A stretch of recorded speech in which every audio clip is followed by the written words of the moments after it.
Good morning, Evergreen. I hope everybody is doing well. Today we're doing chapter 4 of Fang Spew and the Black Pond. Back to my favorite frog and his best friend, the gecko. The title of this chapter is Fang Spew and Digrams.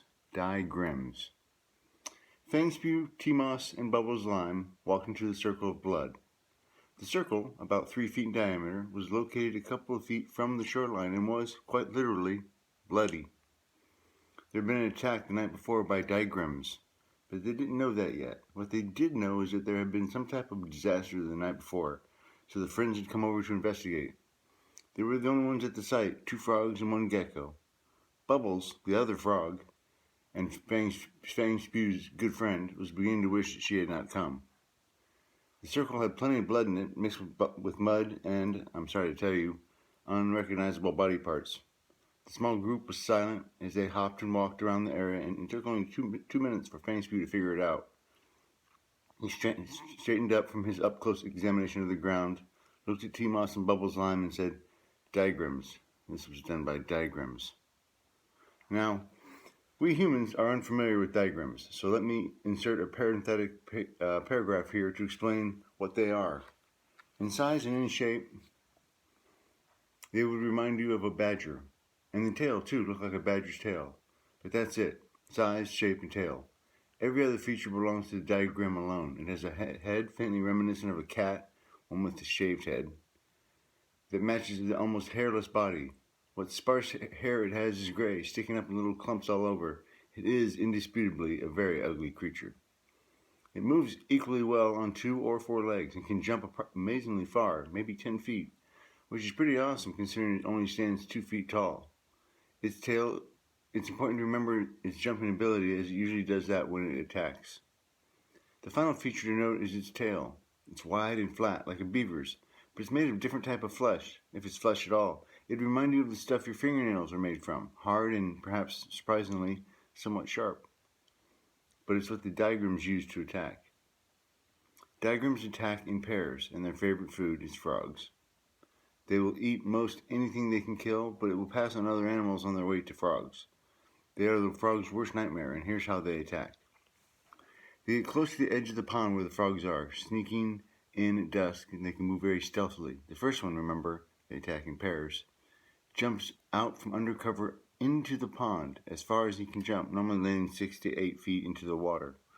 The suddenness of the jump, the shock of the digram's ugly arrival, drives the frogs in the opposite direction. They can't help themselves, and you probably couldn't either. The frogs in the pond between the splashdown digram and shore bolt for the shore.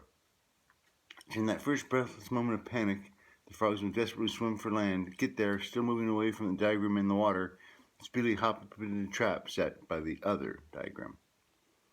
At that moment, the panicked group of frogs on dry land, the trap is sprung, and the second digram, the killing digram, attacks. The killing digram leaps out of his hiding location, aiming for and landing among the biggest cluster of frogs, newly on the shore. It's not a long jump, not difficult for a digram, only about 3 to 5 feet, and upon landing in the mass of frog confusion, the digram begins to spin. Isn't that weird? The killing digram spins, pirouetting like an ice skater, round and round, faster and faster, its tail flung straight out due to centrifugal force, cutting through anything it hits. It's like a scythe, cutting wheat in an arc, but in this case it's cutting frogs, and it's cutting them down in a bloody circle. After the killing digram does 5, 6, 7 spins, and all the frogs are dead, he stops. The water digram comes to shore, the 2 pick up the dismembered frogs and leave. Dinner is served. Digrams are terrible creatures for frogs, and when Fang Spew stepped into the circle, looked at what remained there, he knew what they were dealing with. He knew what a big deal this was. He looked solemnly at T-Moss. Digrams. 2 of them. T-Moss looked unsure. Remind me. So Fang Spew told Bubbles Lime and T-Moss what he knew, which was a lot and which all was bad. Bubbles Lime was visibly distraught, her stomach twisting from all the blood and knowledge that digrams would continue the killing until all frogs were gone. Digrams will stay where the hunting's good, and when the source of frogs dries up, they'll move to another pond.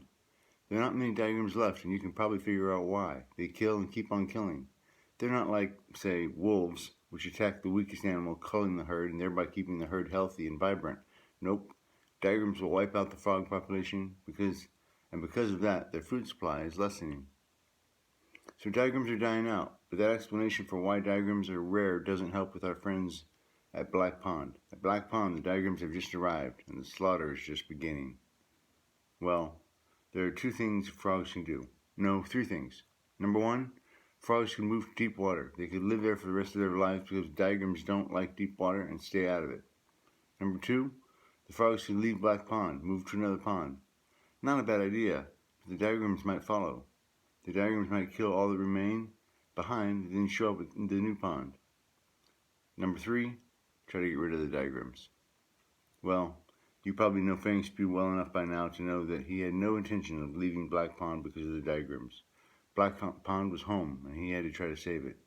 He looked at T-Moss. Let's fight. T-Moss nodded soberly. Fang Spew looked at the bloody circle. Let's think of something. We've got a couple of days, as I've just eaten, maybe 3. We've got to come up with something. The friends turned back toward home, and T-Moss said, what if we were able to teach the frogs that when the splashdown diagram lands in the water, no matter what, not to go to the shore? Tell them not to fall into the trap, but rather to swim around the splashdown diagram to the deep end of the pond. Diagrams won't fall into the deep end. Bubbles looked dejected. T-Moss, we frogs react to panic by fleeing the source of danger. We can't. We're not able to think clearly. But we sure know how to jump toward what we think is safety. If we had time, sure, we could think about it and swim to the deep end. But in those first frantic seconds after the diagram lands in the water, no way. We'll sprint for the shoreline. We won't be able to help ourselves. Remember that fight or flight response to danger? We're all flight. Fang Spew agreed. Not a good plan, T-Moss, for the frogs. But there's got to be another way. In the meantime, T-Moss, we'll brief all the frogs. We'll tell them your idea and maybe, just maybe, we can learn. Maybe some of them will learn to swim for the deep end the next time a diagram attacks. And if we can get all of them to do so, the diagrams will go hungry and maybe they'll leave. The words were hopeful, but Fang Spew's expression was not, nor was Bubbles. For the next 3 days, Fang Spew, Bubbles Lime, and T-Moss preached to the entire population. Listen, frogs, you've heard about the diagrams. Here's how we're going to beat them. Here's how we're going to stay alive. They have to leave because we're starving them out. 3 friends repeated the plan until they were hoarse. And sure enough, like clockwork, it was evening of the 3rd day when the diagram struck again. This time, it was on the east side of the pond. Fang Spew, Bubbles, and T-Moss were nowhere near. They heard the details the next morning, and this time, not all the frogs had died. This time, when the splashdown diagram hit the water, sploosh! Confusion reigned. Not all the frogs panicked. Of the 15 frogs in the water at the time of the attack, 9 swam for the deep end. 9 lived to tell the others. Overcome by panic, blinded by fear, 6 frogs did not. The 6 raced up on shore, and the killing diagram jumped in on their middle. None survived. The 9 who swam to the deep end of the water watched it happen. Horrible, to be sure, but when Fang Spew and T-Moss got to the site, they heard for the first time an eyewitness report. And it wasn't long before T-Moss saw a light in Fang Spew's eyes. He knew his friend well enough. Fang Spew had an idea. Fang Spew questioned each frog closely and always ended with the same question. When the killing diagram began to spin, which direction did he go? T-Moss didn't understand. What did it matter what direction? It was enough to know the diagram spins, his tail flies up, frogs die. What difference does direction make? But Fang Spew asked the question of every survivor, in which direction did the diagram spin? All but one said, diagram turned to the right, and the one who saw otherwise, who saw a left spin, was disregarded. Fang Spew walked away with Bubbles and T-Moss.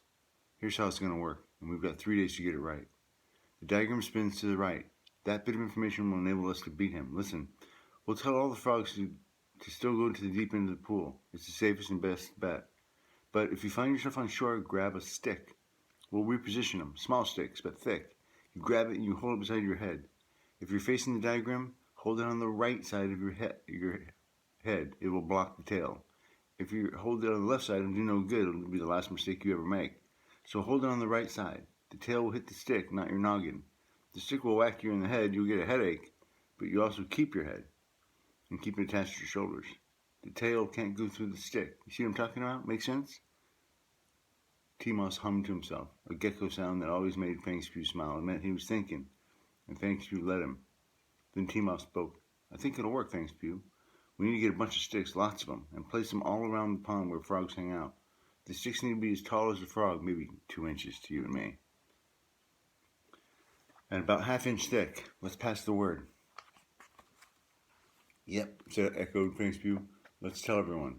So when they find themselves on shore, even though it's safer to have gone deep, we'll need to stress that, he interrupted himself. But when they find themselves on shore, they need to grab a stick and hold it to the right side of their head and duck a little bit, then brace for impact. So for the next 3 days, the three of them went around the pond telling all the frogs their plan. And the frogs listened. They had to, didn't they? They had lost several family members to the Daigrams, and that drove home the seriousness of their predicament. The frogs gathered sticks, placed them readily available around the edge of the pond. They gathered so many sticks that, if standing in a row, would look like the pond was fenced in. 3 days after the second attack, the Daigrams struck again. Splashdown Daigram had an incredible leap. Later, the frogs calculated it must have been about 12 feet, landed between the frogs and the deep end. It landed with a violent splash and a rush of spray, and the frogs panicked, kicking frantically for shore. But in the several seconds it took the frogs to get to the shore, most had recovered their wits, and all grabbed a stick as they came out of the water. They each grabbed a stick, planted one end in the dirt, placed the other on the right side of their head, looked toward the bushes that lined the shore, looking for the expected threat, and the killing Daigram did not disappoint them. He leaped from the underbush directly into their midst, and the frogs all faced him, adjusting their sticks, hunkered down and braced. Daigram started to spin, his tail came up, and instead of neatly slicing frogs, it thumped into the sticks that the frogs were holding. Several frogs fell down, 2 got knocked out, most had headaches, but none died. As the Daigram's tail impacted the stick, in turn, it slowed down the Daigram's spin, which in turn lessened the impact on the stick. The first several frogs were the ones who took the brunt of the thump, but after half a turn of that, the Daigram came to a stop. He glanced around, confused look on his face. Their killing tactics weren't working. He couldn't adjust. He bounded back into the underbrush. The splashdown Daigram followed. He saw the killing Daigram jump back into the underbrush and, in 2 impressive leaps, jumped over the frogs on the shore and disappeared into the brush. Not one frog died that night, not one. The frogs rejoiced in their victory, and they gave credit to Fang Spew and T-Mouse, who showed up 15 minutes later. They would have hoisted them on their shoulders if they had shoulders. They might have even elected Fang Spew president, if they had one. There was a lot of cheering going on that night. Of course, if you've ever had a headache, you know that loud cheering is not very pleasant, but no one cared. The sobering thought in the back of Fang Spew's mind was that the Daigrams were still out there. The frogs in Black Pond weren't done with them yet. Bubbles Lime had the same thought and rained on everyone's parade when she directed the frogs to keep the sticks positioned where they were, and in her direct fashion said, "Next time there will be a next time, swim to the deep end. You won't end up with a headache." Bubbles was a frog of uncommon intelligence. 2 days later, the Daigram struck again. This time they struck where Bubbles and Fang Spew were. It was dusk, and as all humans know, bugs come out with the setting of the sun. Bubbles and Fang Spew considered dusk a prime eating time, and they were out in the lake snacking on water bugs and an occasional mosquito. For my money, they should concentrate on the mosquitoes. Fang Spew was showing off a bit, zapping bugs in the fly and sharing them with Bubbles. He was really starting to enjoy spending time with her and thinking about asking her for a frog date. I'll explain that later. When the splashdown Daigram hit. Sploosh! The frogs panicked, of course, and started to swim to shore.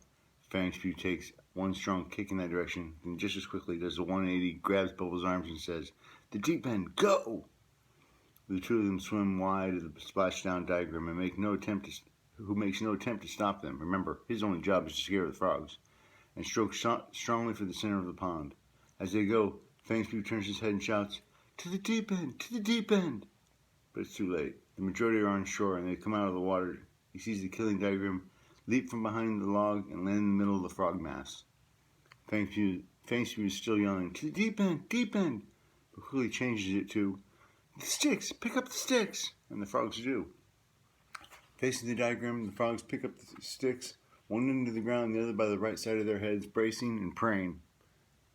Then, to Fang Spew's horror, the Daigram takes a step to the left, starting to spin to the left.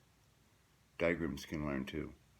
They must have realized from their last experience that if they spin to the right, they hit the stick, but if they spin to the left, the tail will hit the frog necks. It seems to happen in slow motion. The spinning speed begins to increase, the tail begins to come up, and Fang Shui finds himself kicking back to the shoreline, kicking and shouting, "Sticks on the left! Sticks on the left!" And how he figured it out so fast, no one knows. But he does. And with his strong legs, he's back on shore in no time, still shouting, grabbing a stick, holding it on his left and hopping toward the diagram. His courage is unmatched. He hops within the deadly arc of the tail as it attains the slicing speed, plants the stick, leans into it, and the tail hits. His stick is the first to be hit, so it's with all the force the diagram can produce. Smack! He knocks Fang Shui's flat. The stick is yanked out of his hands. He lies in the dirt, head ringing, and looks for his stick. He wants protection if the tail comes back around. He finds the stick and understands why it got yanked out of his grip. It's stuck on the diagram's tail. Like getting an axe stuck in a log, so the tail is stuck in the stick. It hit the stick so hard it sliced halfway into it, and now it's stuck there. The diagram stops to spin, confused at the sudden weight on the tail. He does a half spin in the opposite direction, trying to dislodge the stick. No luck. He shakes his tail, jumps up and down. No luck. Fang Shui gets to his feet, and the two animals look at each other. The diagram looks confused and a bit hurt. I can't tell you what the diagram saw in Fang Shui's eyes. Determination? But he did not like it. He bounded back into the underbrush, still dragging the stick. Fang Shui is still fired up. His head aches, but his thoughts are clear, and he looks back at the diagram that's still in the water. He thinks, I've had it. He hops down to the shoreline. He doesn't even think of throwing sticks at the diagram.